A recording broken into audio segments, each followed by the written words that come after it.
kita sudah bisa melihat bahwa dari the best president yang pernah ada di Indonesia, ratingnya tertinggi Pak Harto. Jadi ya memang sekarang ini menurut saya ya Pak Ganjar butuh endorsement banyak. Ya, karena mungkin dari survei kan sekarang nomor 3 kan. Jadi butuh booster. Pak Jokowi ini kan presiden yang berkarya. Jadi kalau kita lihat karya apa? Infrastruktur kan? Kan lagi kurang akur nih sama partai lama. Pak Jokowi sama kita aja deh gitu. Ada upaya gitu juga, Bang? Ada.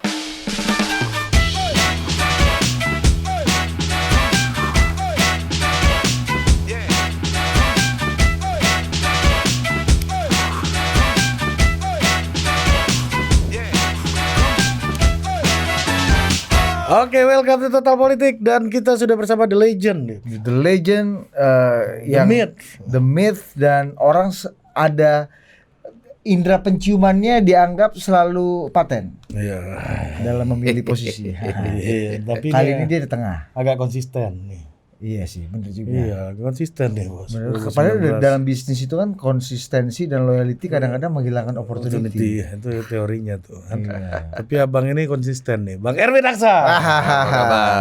Gimana, Bang? Baik. Gimana itu abang perkembangan pertarungan gimana nih melihat situasi sih? Sebelum itu, Ri, yang membuat Bang Erwin itu agak fenomenal, sebulan 2 bulan terakhir lah. Tiba-tiba ada wajah Pak Harto AI di Instagramnya Bang Erwin ini. Itu gimana tuh Bang cerita, dan kenapa Pak Harto dimunculkan lagi Bang di saat sekarang kan kampanye Bu Mega aja pidatonya awas ada orde baru lagi bangkit, kurang lebih begitulah cuacanya. Kenapa Jadi, Pak Harto yang dipilih Bang?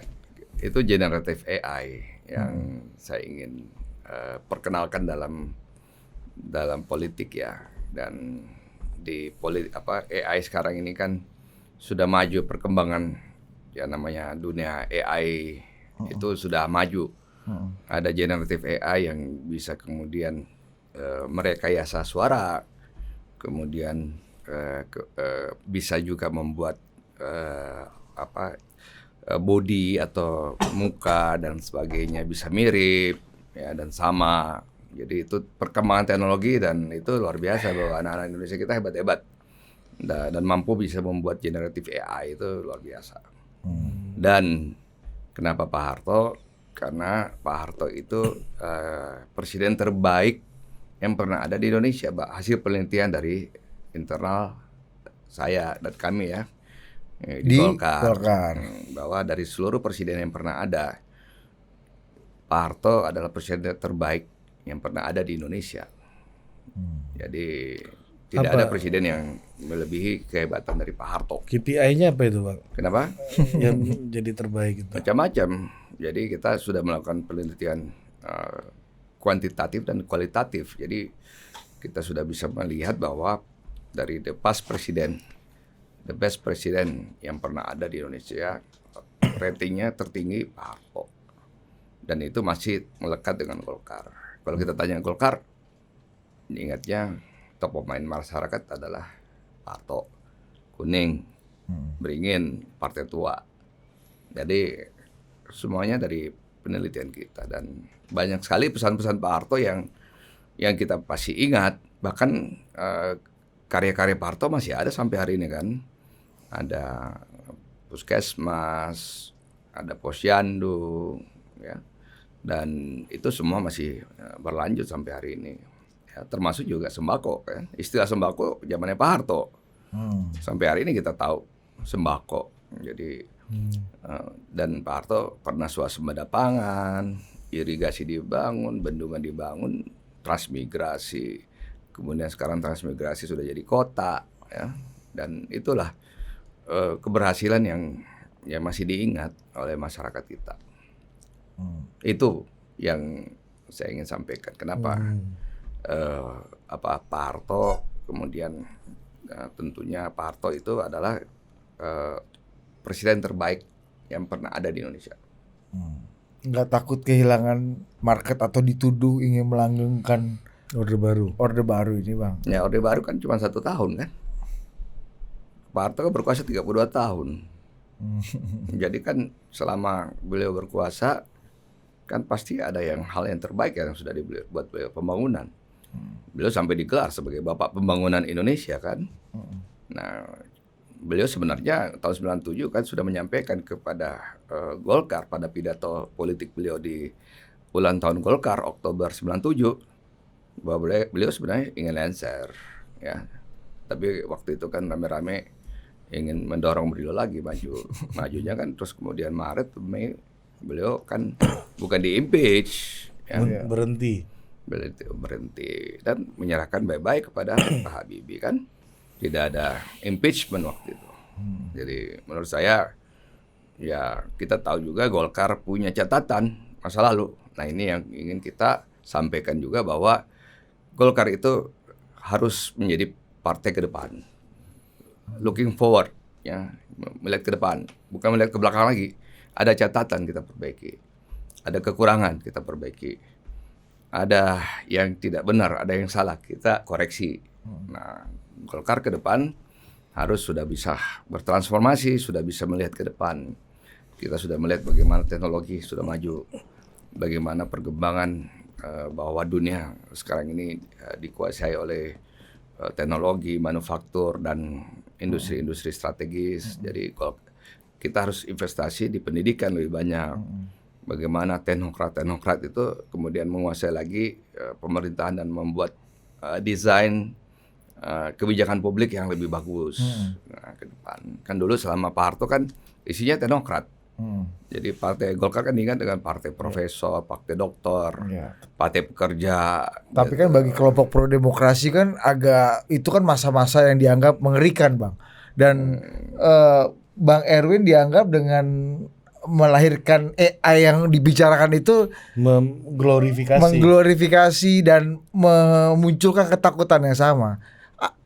Abang melihatnya apakah memang sebenarnya pengen melihat apa yang terjadi misalnya di Filipina, Bang, ketika Presiden Marcos Junior itu bisa menang dan dianggap ya Presiden Marcos Senior tuh ya itu bagian dari sejarah dan pembangunan Filipina juga gitu. Ya banyak dianggap Bang Erwin kayak ini pengen ini nih jalan-jalan bongbong nih. Kita ini bangsa yang pemaaf. Ya, kita harus juga melihat bahwa ada yang salah, ada yang diperbaiki. Kan reformasi sudah terjadi. Apakah reformasi ini lebih baik dari Orde Baru? Catatannya kan bisa kita lihat indeks korupsinya berapa banyak. Ya, kemudian apakah pelanggaran HAM tidak ada selama reformasi ini kan?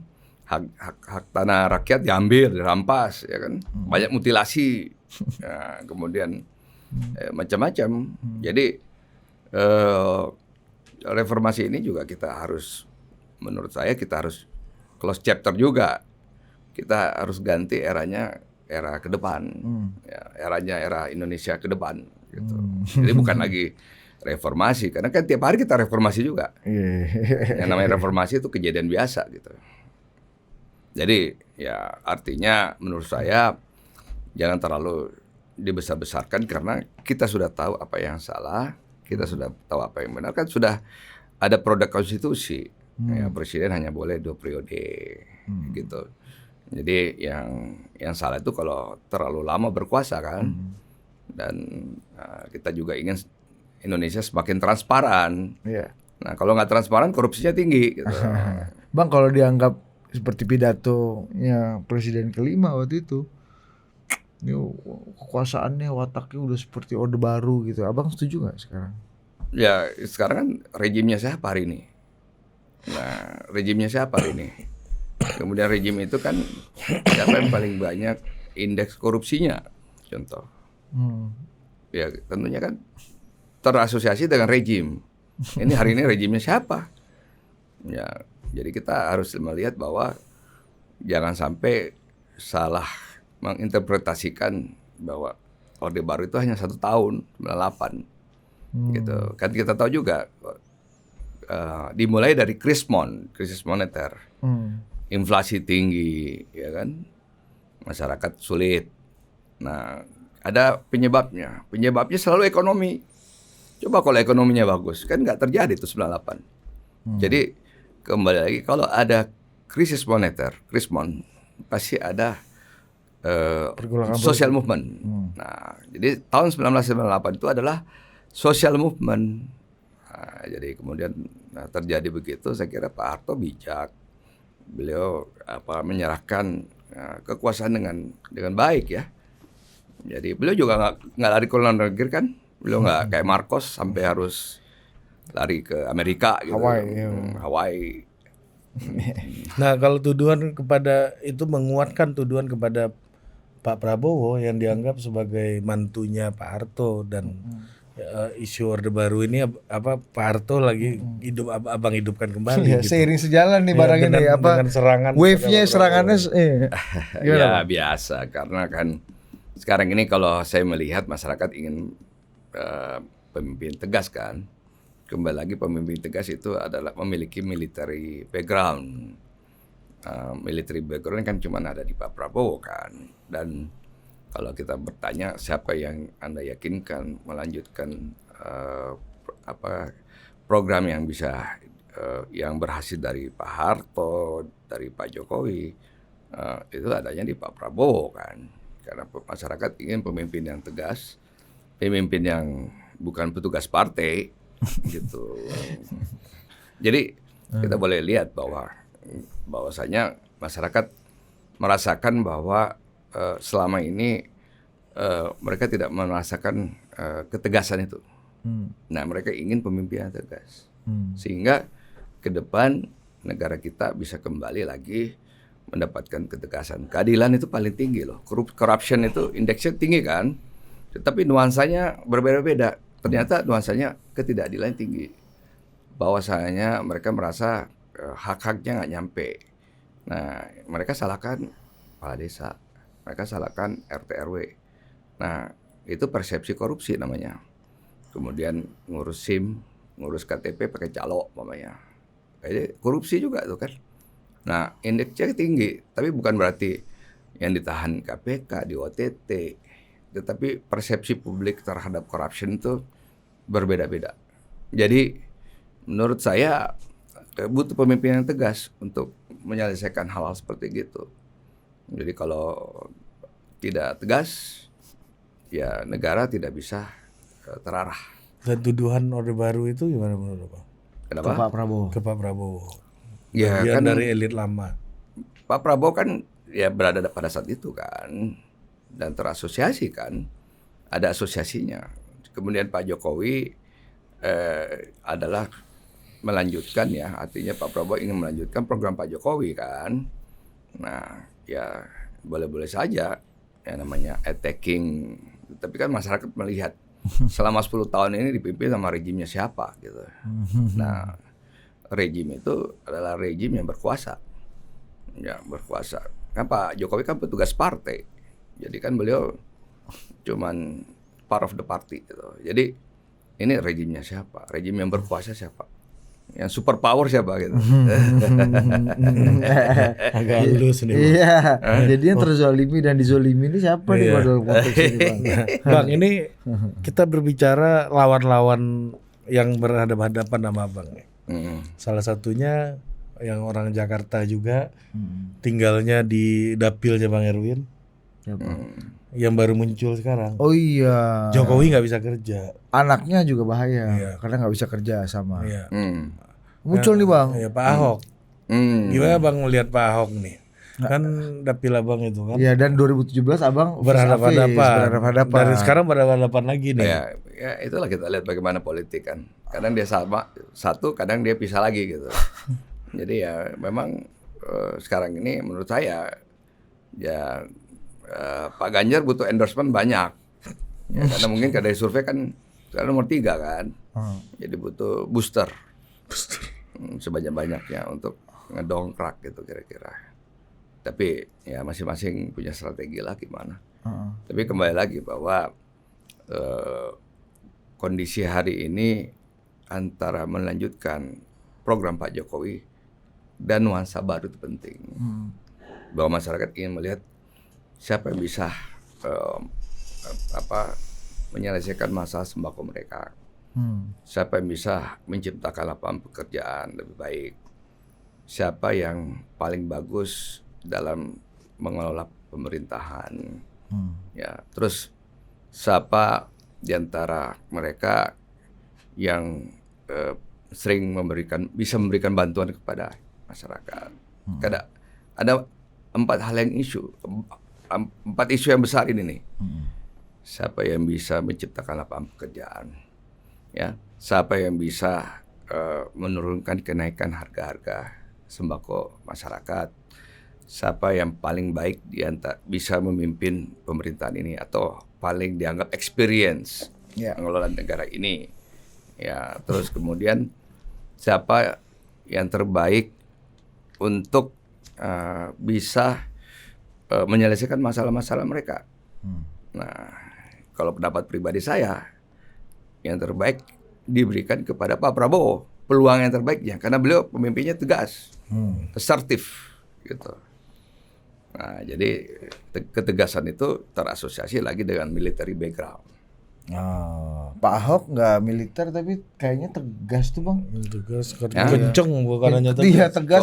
Suaranya keras. Hah? Suaranya keras. Emang nggak tegas? Kencang suaranya. Ya, namanya orang suaranya keras, suaranya kencang, tegas kan. Terasosiasi tuh. Mau nggak mau bos kalau kata Bang Erwin. Tapi kan menarik ya melihat sosok Kontennya. Pak Ahok gitu ya. Sekarang mendukung Pak Ganjar gitu ya dan kenceng ke Pak Jokowi. Dulu Pak awalnya separtai sama Bang Erwin.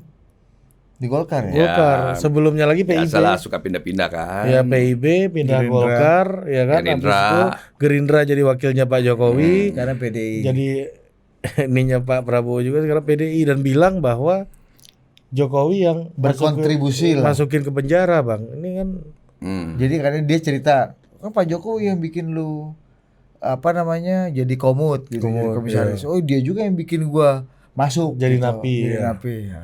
Menurut abang gimana? Kan namanya Sebagai ada orang yang mengerti betul ada konteks hukum. pada waktu itu. Iya. Ada hukum. Kan presiden hal yang terbaik dari Pak Jokowi tidak pernah mengintervensi hukum dan tidak ada catatan tentang corruption-nya. Itu ya. Orang aja kira-kira. Ya kan? Elit ya. Yang kira-kira bahwa beliau intervensi sana, intervensi sini. Elit. Tapi publik melihat Pak Jokowi itu sering turun ke lapangan, belusukan ya. Nah, beliau care terhadap sembako. Beliau sering ke gudang-gudang Bulog sekarang ini kan. Terus kemudian beliau sering ke pertanian, sering ke sawah, melihat bagaimana pertanian kita ini bagus. kan, Lihat proyek-proyek diresmikan. ini kan berusaha direlatin dengan bagaimana Pak Jokowi dianggap mengintervensi putusan di MK lah gitu kan, serangannya konsisten dengan Dulu Pak Jokowi berkontribusi masuk ke penjara gitu. Ya, masuk akal nggak tuh, Pak? Masuk akal nggak tuh? Ya, kalau ada Gitu. pasti kan ada buktinya, ada sadapannya apa atau ada macam-macam kan. Iya. Nggak pernah ada. Yang ada kan orang ini selalu jual-jual nama gitu. Tapi kan persepsi publik kan melihatnya bahwa terasosiasi bahwa ini semua diatur oleh Pak Jokowi. Padahal kan itu persepsi. Jangan-jangan tipu-tipu bawah aja tuh Bang. Iya. Arah-aluran nih bos. Iya, Bisa gitu tuh Bang ya. Jual-jual nama, Iya. ya kan? Susah verifikasi tuh Bang Iya. kalau arahan lurah ini Bang ya. Abang duga Ahok jual nama Pak Jokowi ini dalam konteks sekarang? Bisa saja kan? Hmm. Ya karena kan ya beliau menurut saya nggak pernah tuh. Nggak pernah. Cuman sering kali orang nakut-nakut ya, arahan begini. Nah, beliau kan nggak pernah. Nah itu kan yang menjadi catatan bahwa beliau tidak pernah terasosiasikan dengan itu. Dan itu ya menjadikan Pak Jokowi kan approval ratingnya tinggi. Kita harus akui approval ratingnya tinggi. Beliau sering berkunjung, infrastruktur dibangun, masyarakat merasakan jalan tol di Jawa ini bagus. Artinya menyerang Jokowi nggak terlalu banyak gunanya dong Bang dalam Ya game elektoral gitu maksudku. Menurut saya game elektoralnya itu tadi, siapa yang menjadi harapan masyarakat mampu menciptakan lapangan kerja. Siapa yang bisa mengendalikan harga sembako mereka. Siapa yang terbaik yang mampu memimpin negara ini. Ya, itu yang dicari oleh pemilih menurut saya. Jadi Indonesia juga nggak suka personal attacking. Jadi kita kan punya budaya timur. Namanya personal attacking itu hanya di barat. Kita nggak suka, orang Indonesia nggak suka itu personal attacking terhadap pemimpin. Ya contoh umpamanya Pak Jokowi sering kan mungkin ada video yang kemudian melihat Pak Jokowi kemudian kayak duduk kayak anak sekolah gitu kan. Masyarakat nggak suka tuh. Ya kepala negaranya digituin walaupun petugas partai tetap aja kan beliau kepala negara gitu. Jadi hal seperti itu publik merasakan bahwa hal yang tidak bagus. Oh jadi sekarang menurut Bang Erwin game elektoralnya semakin terasosiasi dengan Pak Jokowi itu lebih bagus sebenarnya secara kebermanfaatan gitu Bang. Pak Jokowi itu kan punya yang namanya endorsement. Nah, jadi Pak Jokowi punya endorsement power. Jadi kalau seperti istilahnya KOL ya, atau bintang iklan lah kira-kira gitu. Jadi Pak Jokowi punya endorsement, bisa mengendorse seseorang tanpa harus beliau kampanye kan kita udah tahu beliau endorse siapa. Ya, cuma orang aja ribut bahwa nggak etis, tapi kan emang beliau kampanye, beliau nggak pernah menyampaikan secara eksplisit kok, ya kan, cuman orang tahu bahwa beliau mengendorse. Jadi endorsementnya itu yang tinggi sekali. Ya kalau Mas Gibran di situ mah lebih dari eksplisit itu Pak. Ya, makanya kan artinya kan makanya udah tahu kata Bang Erwin. Awalnya yang diserang Gibran. Iya. Mas Gibran yang diserang kan MK-nya. Tapi kan udah hilang. Kemudian balik lagi attacking-nya ke Pak Prabowo tentang beliau nggak gemoy gitu. Sekarang balik lagi. Jadi ya saya kira masing-masing paslon punya strategi masing-masing. Cuma kan kok diserang nggak turun-turun itu elektoralnya gitu. Iya bener juga ya. Pusing juga Bang ya. Iya. Yang kalau kata Bang Erwin ini ya Pak Jokowi udah jelas lah ya kan, kalau kata lo lebih dari eksplisit kan. Tapi yang justru malah jauh dari eksplisit dan masih abu-abu sekarang, makin lama makin abu-abu adalah Pak Jokowi ini sebenarnya partainya apa sih? Nah itu. Dan ada iklan Golkar kita lihat kemarin. Iya. Keberhasilan ekonomi Jokowi adalah keberhasilan Golkar. Iya. Nah, Pak Erlangga sama Pak Jokowi. Sementara kita ngobrol sama Opung Panda, teman-teman PDI, udah kita wakafkan lah Pak Jokowi, terserah lah gitu. Kan bungkus gitu. Endorsement-nya Pak Jokowi tinggi. Jadi kan juga Pak Jokowi nggak mengatakan pilih Golkar, enggak kan? Tetapi ke endorsement-nya yang masyarakat melihat bahwa Pak Jokowi ada di mana, nyamannya di mana. Pak Jokowi ini kan presiden yang berkarya. Jadi kalau kita lihat karya apa? Infrastruktur kan? Semua infrastruktur yang dibangun selama 10 tahun ini kan dipercepat oleh Pak Jokowi. Jadi keberhasilan itu menjadi nah, ini menarik nih. Catatan penting yang kita harus tahu bahwa itulah signature-nya Pak Jokowi. Pak Jokowi berkarya, Bos. Nah, makanya ini kaitannya itu karya. Pak Jokowi berkarya ini, Bang. Nah, ini pertanyaan nih buat Abang nih. Emang Abang melihat Pak Jokowi ini kulturnya lebih Golkar daripada PDI mungkin? Pak Jokowi kan kelompok berkarya. Kalau tidak berkarya kan tidak membangun. Kan tagline-nya kerja nah, kan. Iya, kerja kan. Partai kerja kan Golkar. Jadi orang yang berkarya itulah yang kita ingin sampaikan, bahwa selama kalian berkarya, selama kalian berusaha, selama kalian menghasilkan sesuatu, ya kalian adalah kelompok berkarya. Nah, kalau Pak Jokowi datang ke acara-acara Golkar tuh gimana biasanya, Bang? Iya, seberapa cocok dan jokes-jokesnya kayaknya cocok ya. Nyambung gak sih, Bang, Pak Jokowi sama Golkar tuh? Ya pasti kan bagi Partai Golkar kita kan menghargai kepala negara. Itu kepala pasti. pemerintah. Pasti kalau itu Bang. Ya kan? Iya. Jadi bagaimanapun Di oposisi pun dihargai Pak kepala negara. Yang terbaik kita berikan kepada kepala negara dan kepala pemerintah. Jadi ya saya yakin beliau nyaman karena itu tadi berada dalam satu kelompok yang kelompok berkarya.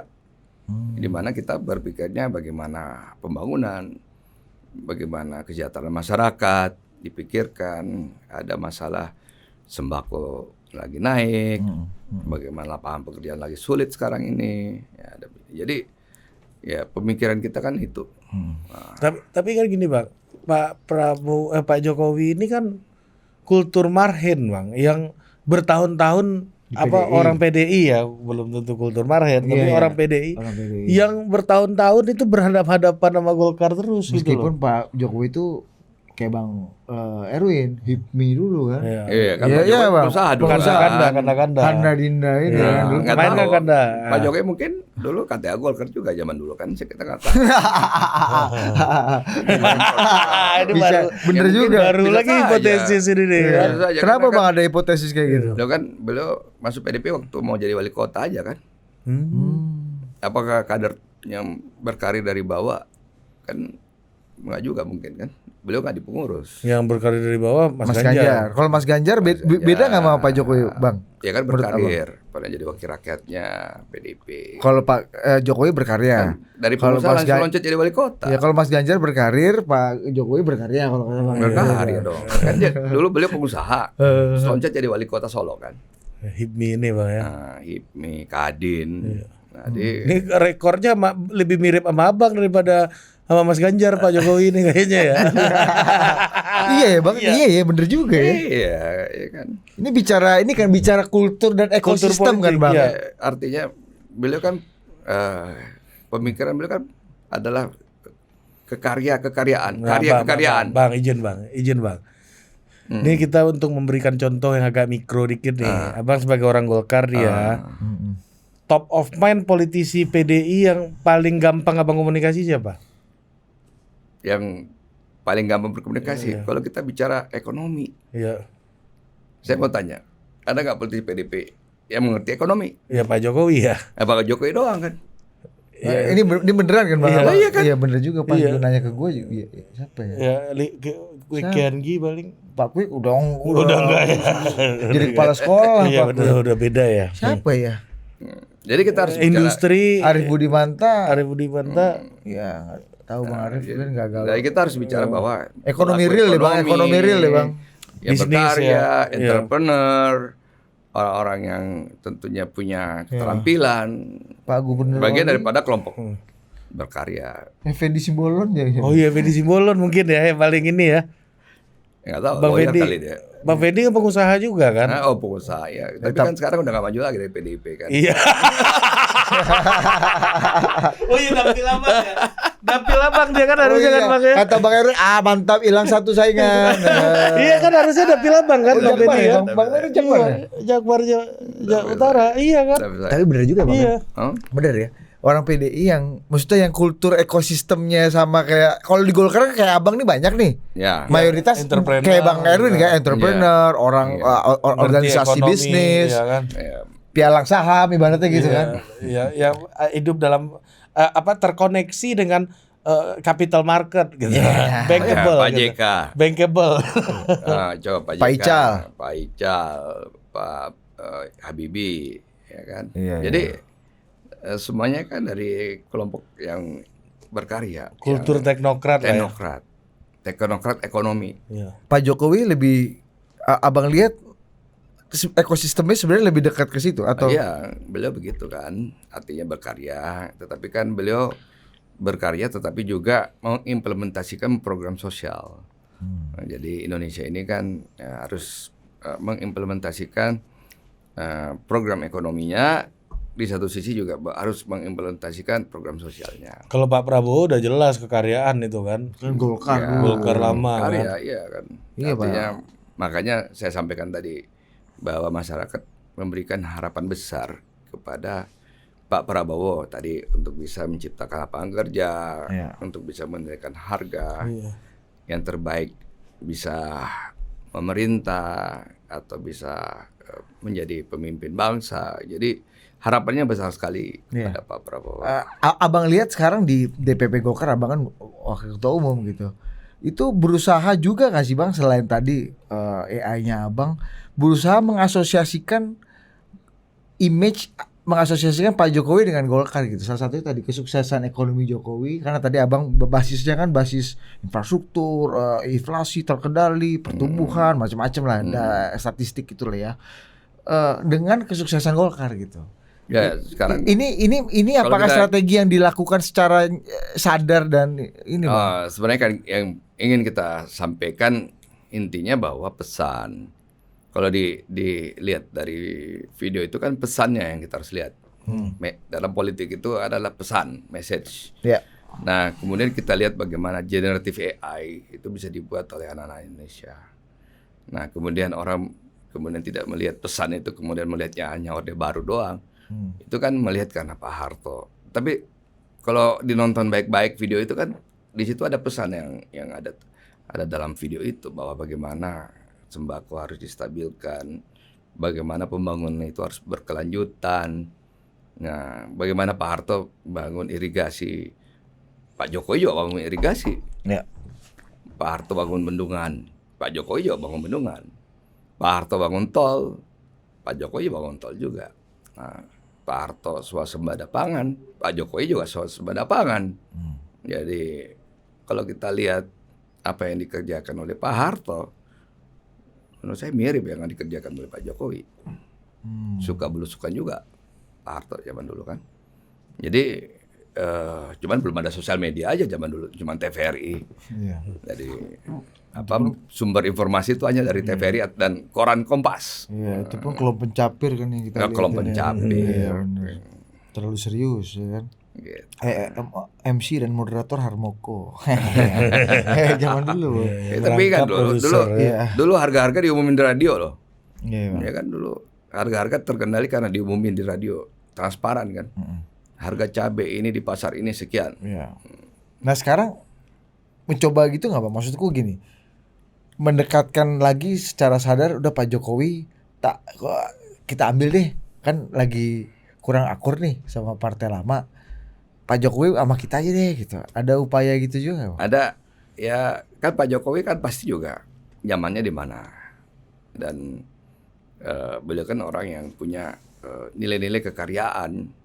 Jadi bukan masalah kita mengajak orang yang ingin berkarya sebanyak mungkin. Contoh Ridwan Kamil kan masuk Golkar karena ingin berkarya.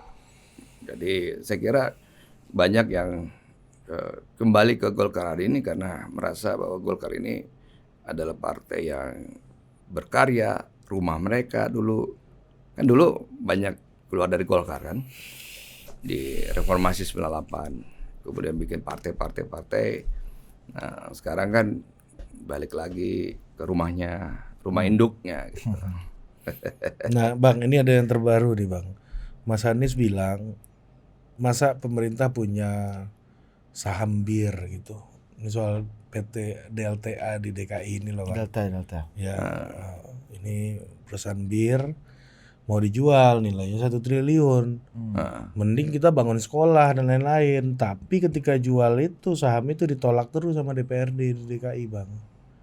Ya pasti kan harus ada suatu komunikasi antara pengawas dan pemerintah.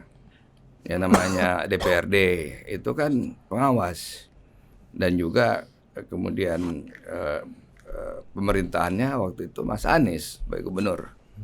Ya kalau ingin dijual kan harus bagaimana meyakinkan pengawas bahwa ini lebih baik dijual karena tadi nilainya tinggi kan. Nah tapi kan mungkin ada pertimbangan lain kali. Kalau ditanya mungkin auditor, mungkin harganya di bawah pasar, rugi dan sebagainya. Ya kita nggak tahu alasannya kan. Iya. Tapi bisa ada praktek-praktek kayak begitu ya. Orang kan juga jual saham kan harus ada alasan, ntar kena ini lagi pemeriksaan kejaksaan. Oh gitu ya. Iya kan kalau dianggap kerugian negara gimana coba? Gimana salah Bang? mengambil kebijakan korporasi itu bisa dianggap Kerugian negara dong. Gimana Bang Senturi itu? Gimana bisa kerugian tuh gimana? Ya, Hitungannya patokannya ya apa? pasti ada BPKP yang menghitung, Appraisal menghitung. Jadi ya kalau dianggap merugikan negara kan berbahaya, ntar bisa kena pemeriksaan. Berarti belum tentu yang ingin menjual itu pasti benar dan yang menolak itu pasti salah, belum tentu kayak belum begitu. dong. Karena kan banyak yang khawatir kalau melepaskan aset negara dianggap kerugian negara nanti. Nanti kalau kerugian negara terjadi kena periksa lagi semua. Nah, kalau atas dasar tadi moralitas publik, karena ini bir nih, alkohol bisa menyengsarakan rakyat. Alkohol. Ya gitu. Alasan-alasan yang lebih moralistik gitu lah Bang. Mungkin dibanding masalah uang gitu. Abang ngeliatnya gimana soal? Menurut saya begini, pemilu kali ini, pemilih Indonesia itu pemilih moderat, pemilih tengah. Jadi kanan, kiri, tapi nggak kiri banget, nggak kanan banget. Jadi kita harus melihat bahwa narasi pesan itu harus narasi moderat. Karena disitulah pemilih terbesarnya Indonesia. Iya. Jadi kalau kita lihat segmennya kiri, kita udah lihat berapa persen yang kiri. Yang kanan banget kita udah lihat berapa yang segmennya. Tapi yang di tengah itu gede. Pemilih moderatnya Indonesia itu tinggi. Jadi dulu Golkar kan 70-an% dulu sebelum reformasi. Tapi kalau digabung semua partai yang dulu lahir dari Golkar, kurang lebih 50-an% kan. Jadi masih cukup dominan. Jadi kembali lagi bahwa pemilih Indonesia itu adalah pemilih moderat. Jadi kalau kita bicara tentang isu-isu begitu, bahwasanya Indonesia ini kan juga ya toleransinya tinggi, ya kita menghargai satu dengan yang lain. Kita punya 4 pilar, ya kan. Kita Bhinneka Tunggal Ika, kita mau saling menghargai dan sebagainya. Kita harus menjaga toleransi. Nah, itu penting kan.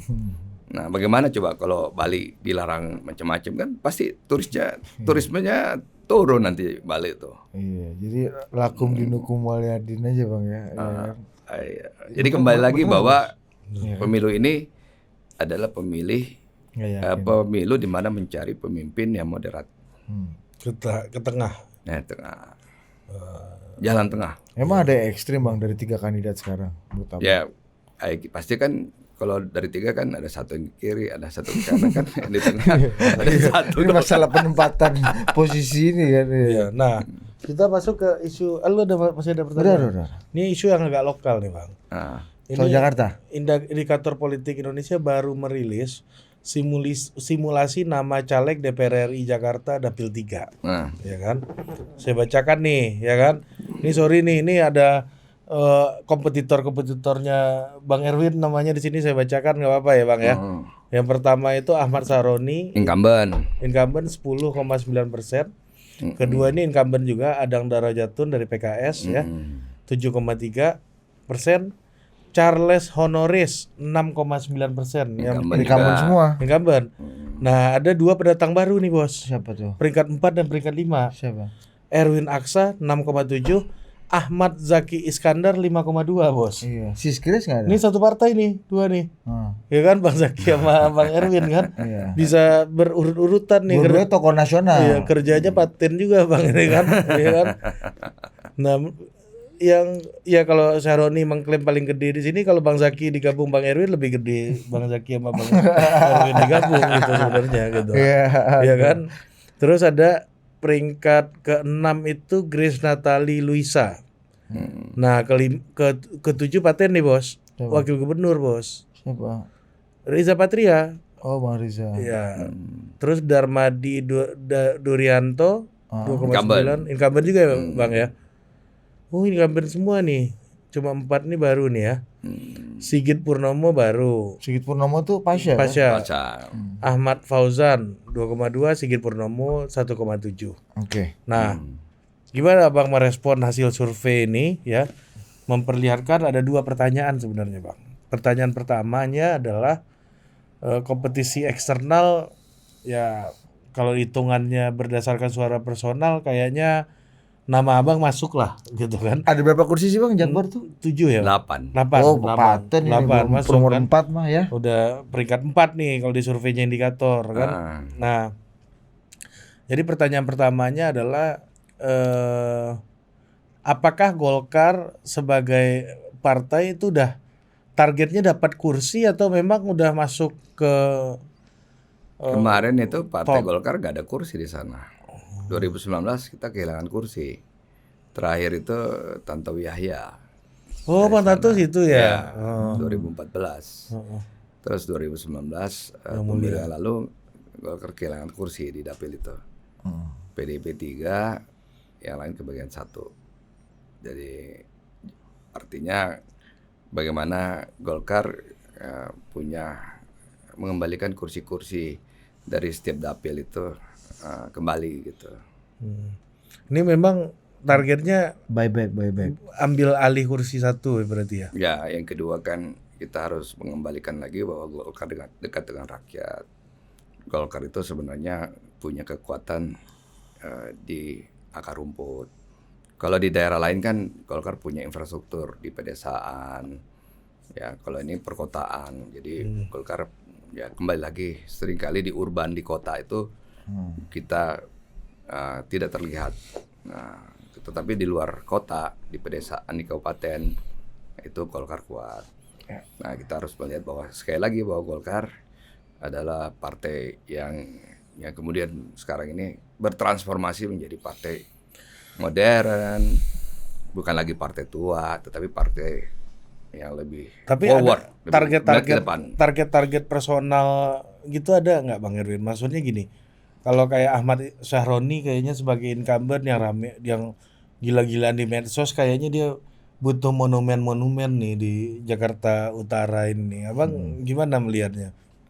Ya nggak tahu kali, ada mau target jadi DKI 1 kali. Kalau abang sih tongkrongan kayaknya cocok juga Bang, kan perwakilan masyarakat. Ya biasa kan. Bugis ini kan. Cuma kan Iya. lagi-lagi hari-hari terakhir ini adalah bagaimana memastikan suara kita di TPS kan, mobilisasi pemilih ke TPS, meyakinkan pemilih tidak salah nyoblos di TPS. Oh, ini relawan yang gerak semua. Iya, artinya kalau survei itu kan capture aja. Respondennya kan cuman paling 1.200, ya kan. Tetapi kan pemilih kan jutaan. Tapi Nah, kan bagaimana deliver vote itu di Ya. TPS. nah, yang kedua Bang, yang lebih mengerikan tuh kan sebenarnya kompetisi di internal. Ini ada 2 singa nih di dapil Abang sama Bang Zaki nih. Mudah-mudahan bisa dapat 2 kursi Golkar kan. Kalau 2 singa. Iya, kan nggak apa-apa kalau kita namanya bekerja rame-rame, performan partainya juga bagus, potensi Golkar bisa dapat 2 kursi. Iya. Ini 2 Yang pendatang tadinya nggak baru. ada bisa Bos. dapat 2 kursi. Ya. 2 pendatang baru, Bos. Dua-duanya masuk top 5, Bos. Ya kan? Ya, artinya itulah tadi saya bilang bahwa Golkar alhamdulillah hari ini punya caleg-caleg yang Apa sih kesulitannya punya kemampuan. mengembalikan kursi itu, Bang? Ya, saya kira selama ini kita perlu kembali lagi bahwa Golkar itu kan teknokrat, harus menggunakan data, harus menggunakan teknologi yang baik, harus menggunakan sosial media yang baik, kemudian harus tentunya yang paling penting dalam pileg itu adalah belusukan ya. Jadi harus hadir dengan masyarakat, harus bisa silaturahmi gitu. Jadi kembali lagi bahwa politik silaturahmi itu penting banget. Nah itu yang kembali lagi bukan hanya pileg, presiden juga kenapa approval ratingnya tinggi karena silaturahminya tinggi. Jadi sama juga dengan caleg incumbent. Kalau incumbent kemudian terpilih selama 5 tahun, kemudian Nggak pernah setiap kali ada silaturahmi. reses ya dikirim cuma tenaga ahli doang, ya pasti periode berikutnya Tenaga masyarakat ahlinya yang kecewa. elektabilitasnya naik kan. Iya. TA-nya yang TA-nya naik, makanya banyak di Golkar tuh TA jadi anggota DPR. Karena itu dulu melebihi. Banyak. Di Golkar tuh banyak tenaga ahli itu, kemudian sekarang jadi anggota DPR. kayak Aceh itu dulu tenaga ahli ya, Aceh, Bang. Ya. contoh Pak Sarmuji, contoh. Apa Saruji tanah? Iya, dulu Aceh banyak. tenaga ahlinya AGK ya. Ya, banyak. Karena mungkin seringkali diwakilin ya, nanti dia yang bawa program ke sana reses, Akhirnya- tenaga ahli yang pidato, ya Iya, kan? ikut menganyam juga. Akhirnya punya elektabilitas sendiri juga tenaga ahli. Sendiri. Tidak kenal dengan patron lokal. Iya bang, tapi banyaknya yang bilang Bang Erwin kan mantan ketua HIPMI ya. Maksudnya level jagoannya ini udah level nasional gitu loh. Ri. Kenapa mau maju DPR sih bang? Harusnya kan misalnya targetnya itu ya menteri Udah duduk-duduk atau ya duta jadi besar. burung merak aja. Iya burung merak aja. Iya, gitu. Pasti orang dong. lihat ekornya Dalam bagus. politik itu harus ada meritokrasi. Hmm. Harus juga bagaimana bisa menjadi wakil rakyat.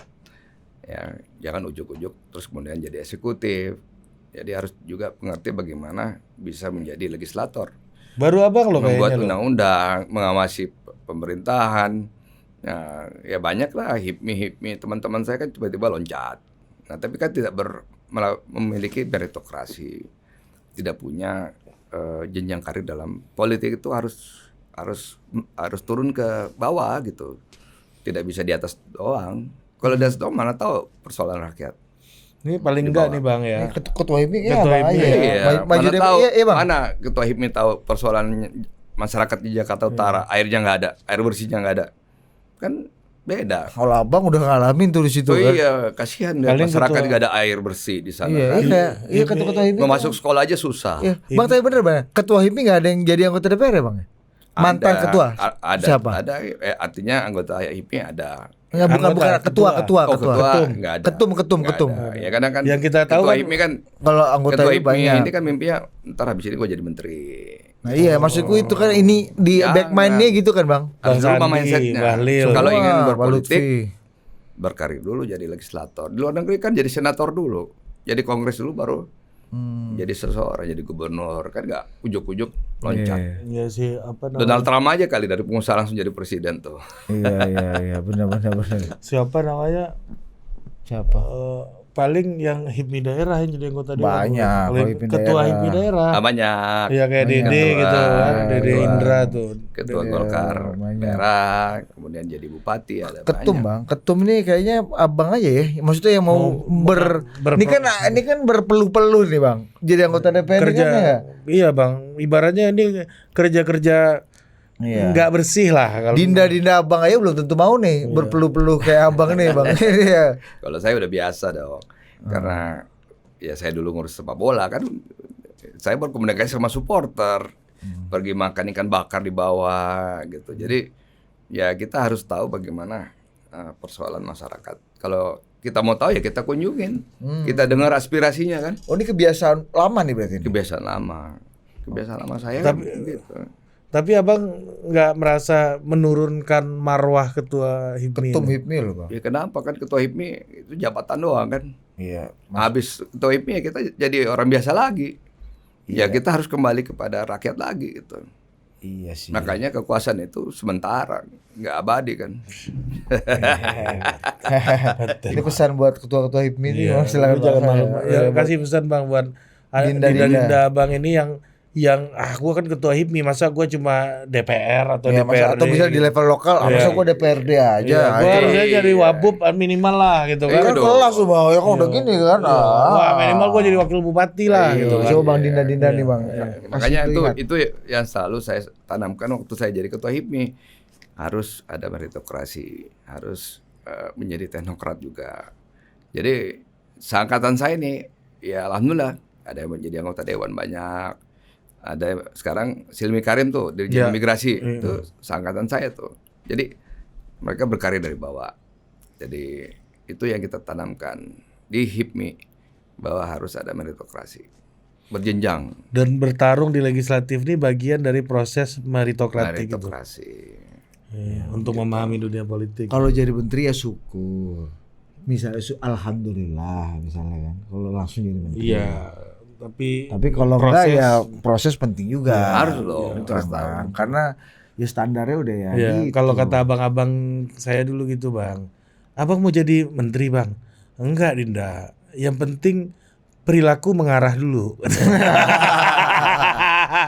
Tapi mudah-mudahan pemilu ini legislator atau anggota DPR nasional maupun daerah mudah-mudahan semakin membaik ya. Ya. Dan dengan semakin majunya teknologi, sekarang banyak anak-anak muda yang maju, yang artinya menjadi anggota caleg ya. Jadi bukan turun, malah kembangan sekarang bisa maju gitu, fight. Malah ada di Golkar lawyer gede, multinasional ya, artinya dia sudah selesailah hidupnya.